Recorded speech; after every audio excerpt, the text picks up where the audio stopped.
Hey everybody, welcome back to The Complete Game, episode 46. I'm your host, Curt Schilling, and he is Garrett Schilling. What's up, G? What's going on, everybody? I just got a couple cleanup things from last episode. I sent you the clip. We mentioned the Orioles 18-0 trouncing. They won with another 16-run outburst today, but the end of the 18-0 game, I sent you the clip of the guy doing the Happy Gilmore swing when Yeah, Happy Gilmore 2 came out this weekend. Nice yeah. little nod.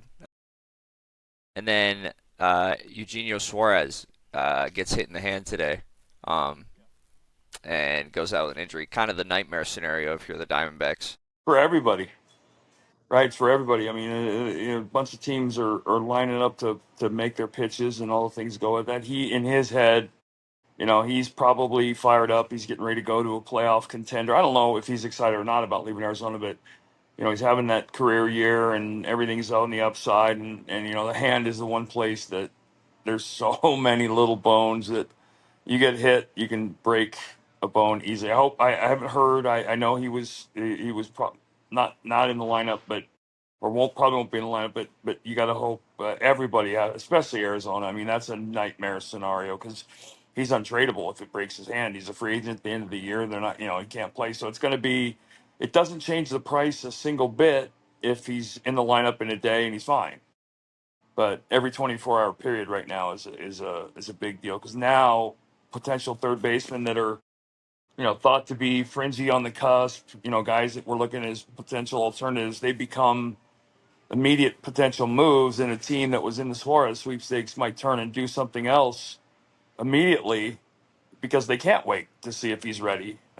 So that's disappointing, but that's the kind of stuff. But that's also one of the things I think that makes the argument for getting a guy earlier or waiting till the last minute, both viable strategies because you have a player longer the earlier you deal for him, and or you have him for a shorter period of time, but you're sure he's healthy when you trade him at the deadline and all that stuff. And so that, yeah, unfortunate, but we'll see how that plays out.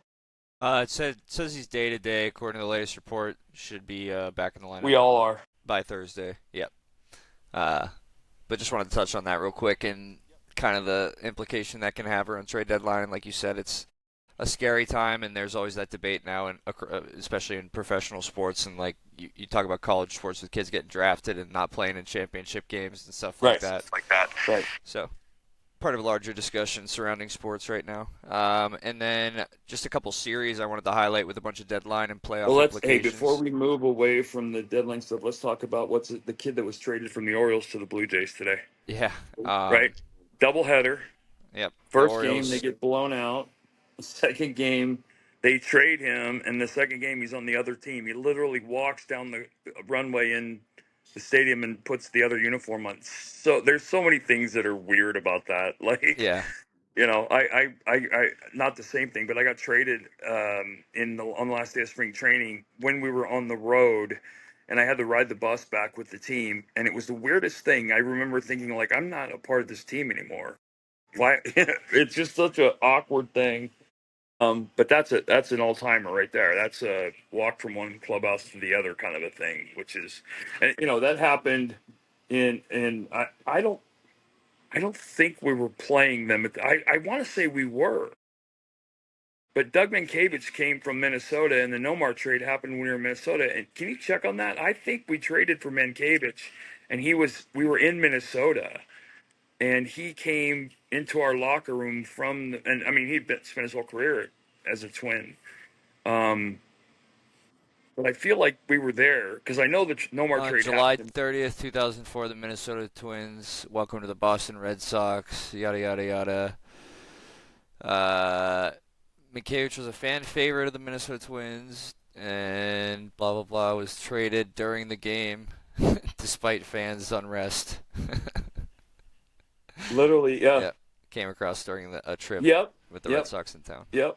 I remember that was really like a weird thing. I was wondering how in his head, because that's the only place he'd ever played. So, no, very, very interesting. And those stories are all over the place now. I mean, and it's the hidden side of the game that people don't see. And, players are uprooted, families are uprooted, and comes with the territory. And I'm not complaining about it. It's just one of those things that a lot of people don't don't think about that your whole life is completely different. You know, it's like going to the office on Monday, working in Boston, and then all of a sudden your office is in San Diego on Tuesday.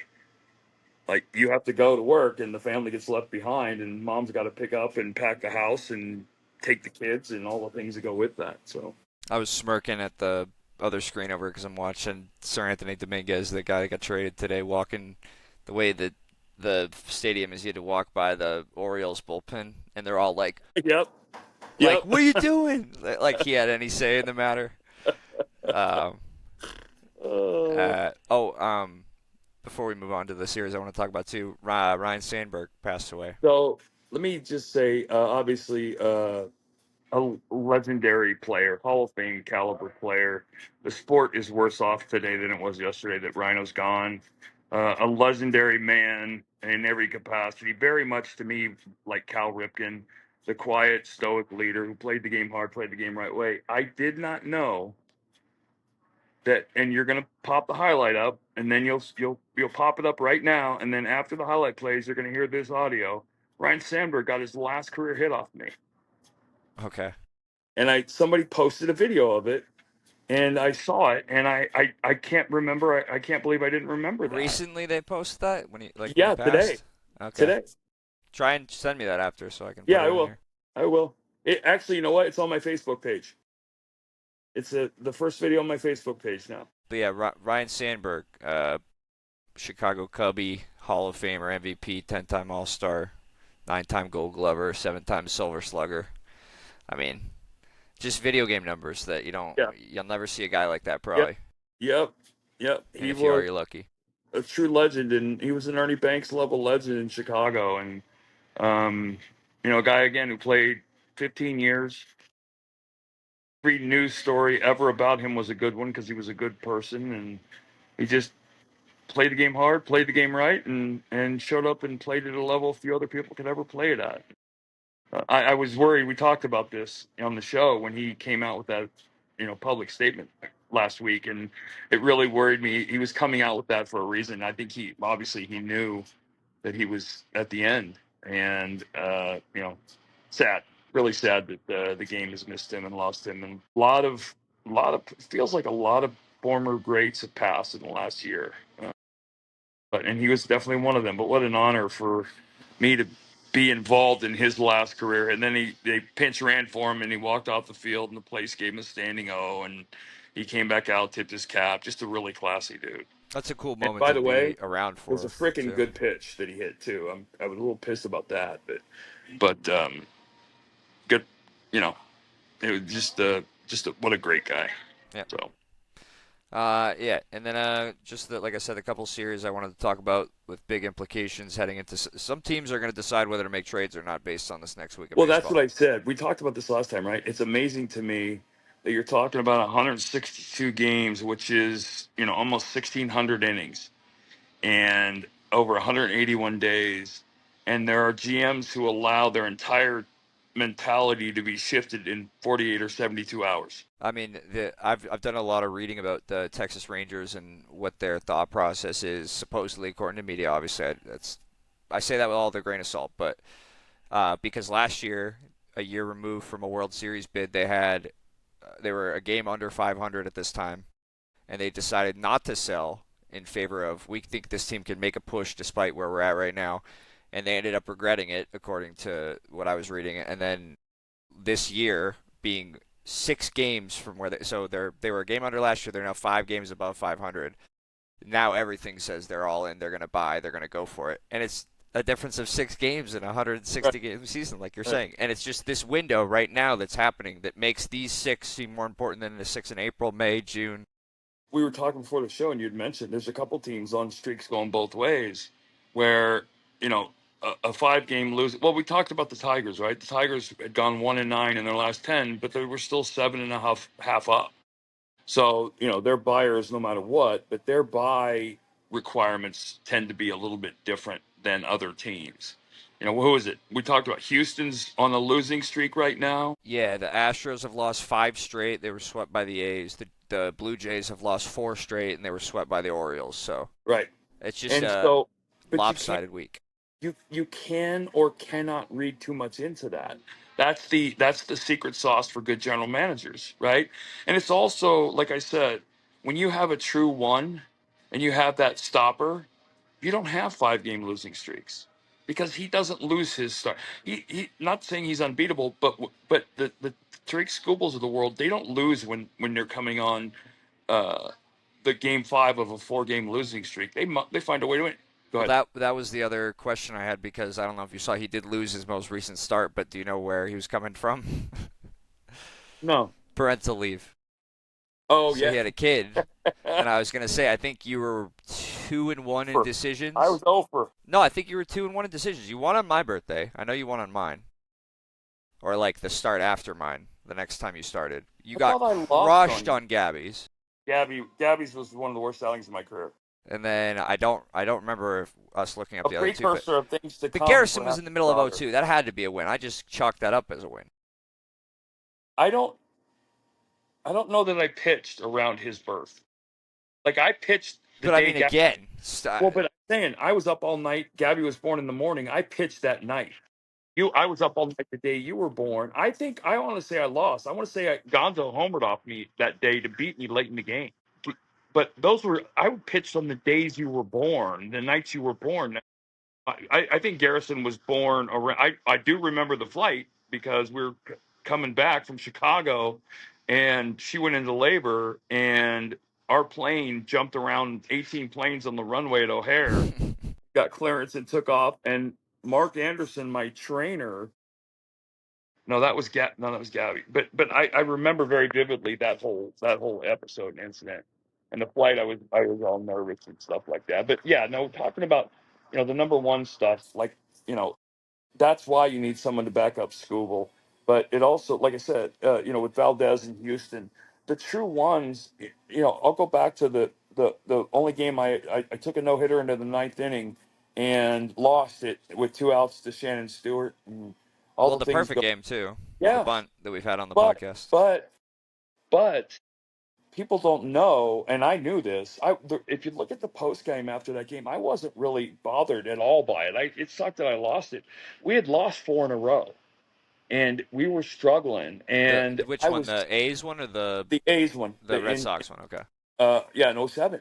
And I was more proud of the fact that we had Josh, who was the stopper, but I was more proud of the fact that I was still that guy in my mind, and I could stop a streak.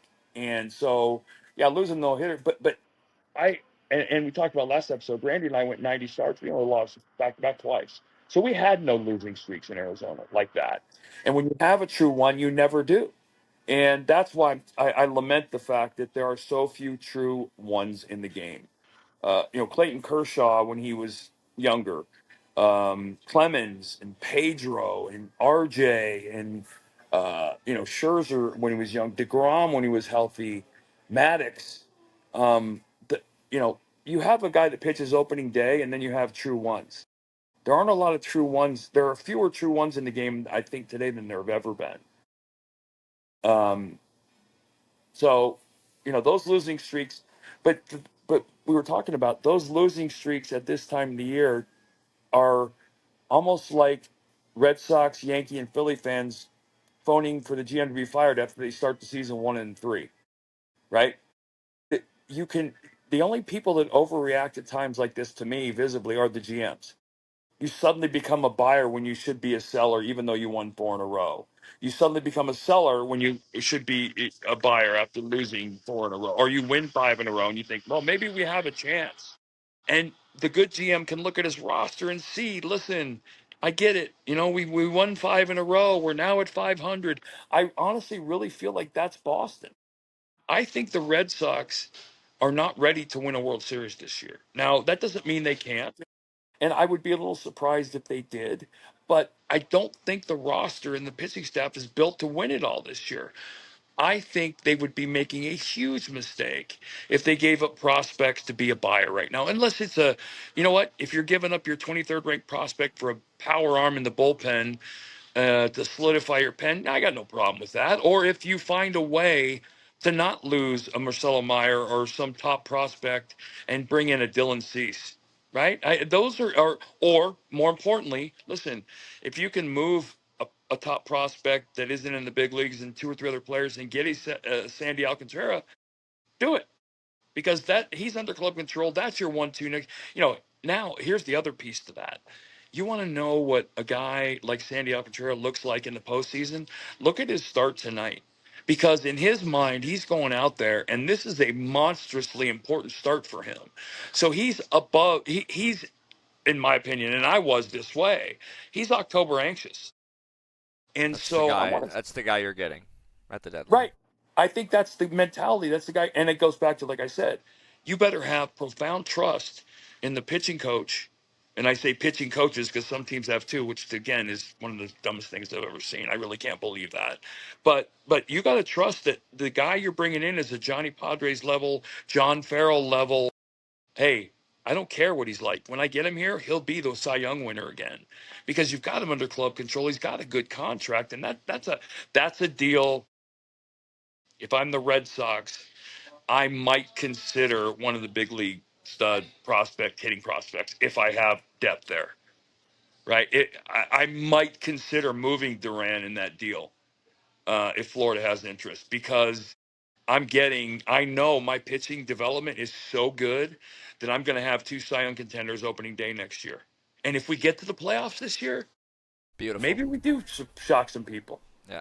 I mean, So, especially the way the structure of like with the wild card, if that's the game you're in or whatever. You well, have think about Crochet it, for the right? wild card, and then you have Alcantara game one of that What? next Yeah, that's series. exactly right. That's exactly right. What I was talking about was, and I'll go back from personal experience. In 05, after we going down to the final day of the season, and I pitched against the Yankees, and coming into the game, it was a must win. We win or go home. The Indian we end up winning because I can't remember who it was and ends up losing. But I go into that game thinking win or go home. I hold them to one hit over 7 innings and great, we make it, we clinch it, we're going to Cleveland. Now, I don't pitch where we're playing the White Sox. The year the White Sox won it.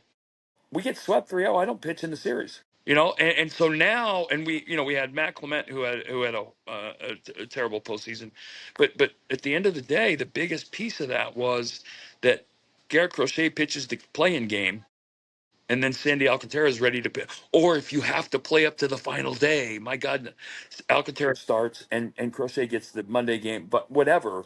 But you have options. A lot of teams don't have any options beyond that one guy. And, he's a guy you got for club control for years, and I trust that he's going to be his former self again. Well, go home and watch, or go on YouTube right now and watch your favorite team's playoff run to the World Series, or not even your team, just any team's playoff run to the World Series. There's a time where, and the famous one in the '04 run that I remember is Curtis Leskanik pitching in the 14th. Your depth is going to get tested if you go far enough in this run. Like, it's just going to happen. Whether it's the wild card and your number 2 guy has to be the number 1 guy Right. in the first, whatever it is.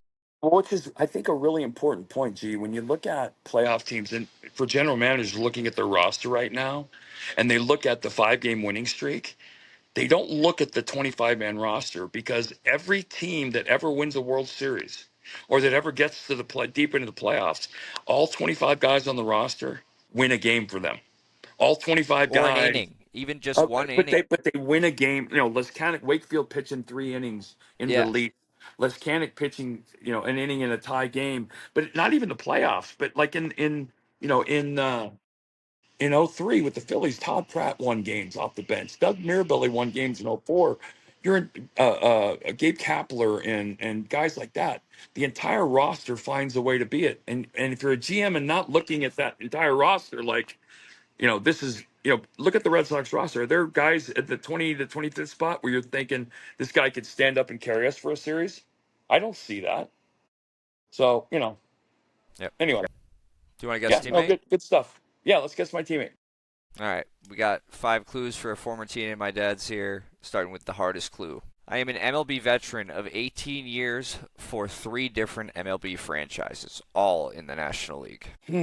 I think we need a clarifier. When we move to do this and it's a pitcher, I think we probably like a relief because we're going to get to the point where we need to do I, relief pitches. I told you, I'm keeping a list of, I don't Okay. have all of your teammates, Okay. but I have Right. where I've looked at the rosters enough to know that when I start to get like, oh, there's only 3 or 4 guys left on this roster, I'll start to do bullpen guys, and I will announce when that happens. All right.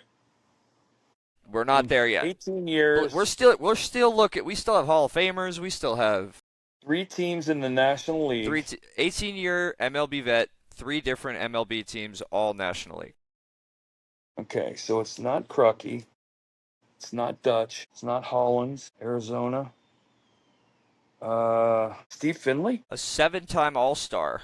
I saw only one bit of postseason action with the team I was drafted by, the Atlanta Braves. All right, I'm saying I'm going to get it on this one. With clues like this, there's 3 points to this, right? There's 3 points to the crown of this clue, and I'm always like, should I have just left one of those things off when you say something like that? All right, so the Atlanta Braves drafted him.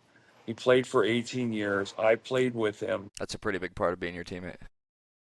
Right. Can't be Smoltz. You didn't play with Smoltz, did you? Smoltz, I think Smoltz was on the roster in 08. Oh, okay. I don't think I've done anything that cheeky yet. Right. 18 years. I think the closest I've gotten to that was Lyle Overbay. With the A's, position player. So didn't get drafted by the A's. Damn. I thought this would be my clue. I did too. Just based on drawing up the way blanks. Oh man. So it's not a pitcher. What might be a pitcher? No, nothing's coming. Pass? Yeah, I'll pass. I should get it on that one though. Okay. Third clue. 6 of my 7 total All-Star selections in the outfield were consecutive. I also managed Silver Sluggers in 4 of those 6 seasons. Oh, okay. I could see it like on you're computing it. It's killing me now. It's gonna be one of those no-brainers the second I realize it. Yeah, we're at the point where this one will bother you. 7 All-Star games. Come on. 7-time All-Star. 6 of those selections in the outfield were consecutive. I also managed Silver Sluggers in 4 of those 6 seasons. Yeah, this should be like I mean, he was horribly a stud. obvious. He was a national leaguer. I played with him in Arizona or Philly. It has to be Arizona. Oh, it's just killing me now. The next one you have to get it. Hold on. Oh my God, and when I hit it, I'm gonna be pissed. Did you just cut out? Finley. You there? 18 years, 7 Silver Sluggers. 18 years. There? Yeah. Can you hear me? You hear me? Yeah, I got out you. for a second. All right, just making sure. Okay. Hold on. I'm not letting you give me another clue. Would you like me to reread the ones you have? All right. It's definitely an Arizona Diamondback teammate, yes? Do you want me to tell you that? No, you can't tell me. Well, this is a blatantly obvious one. 7 Silver Sluggers. 6 Silver Sluggers. It's ridiculous. Mom would probably have gotten this, maybe. That's why I'm pissed. I'm locked in on Arizona, and I can't think of anybody else. So who would I play with in the outfield that won 6 Silver Sluggers? And no, he won 4 in that 6-year stretch where he was a 6 consecutive All-Star selection. Right. It can't be Gonzo. He wasn't drafted by the Braves anyway. I'm gonna put a shot clock on you here in a sec. Yeah. Oh my God. I'm having a brain freeze. I'm right. having a brain freeze. You have 2 clues left actually, so you got. Yeah. This one you should get it on though. During this 6-year stretch from 1982 to 1987, I had 2 consecutive MVP performances as well. Oh my God. Put the picture up. Dale Murphy. Oh my God. I was so locked in on Arizona. The second clue after you didn't get that and then you started leaning Arizona, I was like, okay, he's lost. Damn it. Yeah. That was a good one. It's still a very dear friend. Stayed in touch, stayed in contact. So I got a quick Dale Murphy story. So Dale Murphy was a Mormon, and Dale Murphy didn't cuss. And we were in 1992. We were on the back of the bus, and Crucky was egging Murph on. Come on, Murph, 1 F-bomb. Come on, just 1 F-bomb, Murph. Come on, 1 F-bomb. And he's like, Crucky, I'm not doing it. I'm not doing it, Crucky. He's like, come on, Murph, just say it one time. 1 F-bomb. Yeah, for like 10 minutes. And this is a Dale Murphy snap. He snapped. Deadly serious. And he turns around and says, Crucky, if you say it again, I'm going to bop you. And turned around and the whole bus went silent. And Crook, he was like, oh. But one of God's incredibly good people. Amazing man, amazing family, absolutely unequivocal. He's one of the guys that when people are very kind to me and reach out to me about the Hall of Fame, he's one of the guys that that make not being in the Hall okay. Because if Dale Murphy isn't in, then character really doesn't matter to the voters because he had the highest character. He should have been 100% first ballot guy if you factor in character. Good one. That's a good one. Got me. All right. Hey, we're off till what is it? Tuesday. We're off to Friday. Um, yeah, pay attention. It's going to be a busy. The deadline's dragging a little bit, and so what you're going to see is this lull, and then you're going to see an explosion because it's going to because there's a player or two that are the lead dominoes that once they fall, everybody turns their attention to the next guy, and nobody. If you miss on your first guy, you don't want to miss on your second guy. So I think that's what we're going to have. We're going to have an Alcantara gets dealt, or Suarez is finally gets dealt, and then all these dominoes are going to fall very quickly. And I'm still saying you're going to see two things: one shocking team making an acquisition, and one shocking player that nobody's talking about getting traded. So, all right, Alrighty. Bubba. Thanks All for right, love you. listening. Have a Catch great you guys week. on Hey, you Friday. guys hit subscribe. Check us out on YouTube. Share around and remember, Rhino, that was a good pitch, Rhino. But you earned it, and God bless you, my friend. Take care, buddy. Thanks, guys. Love Catch you you. next time.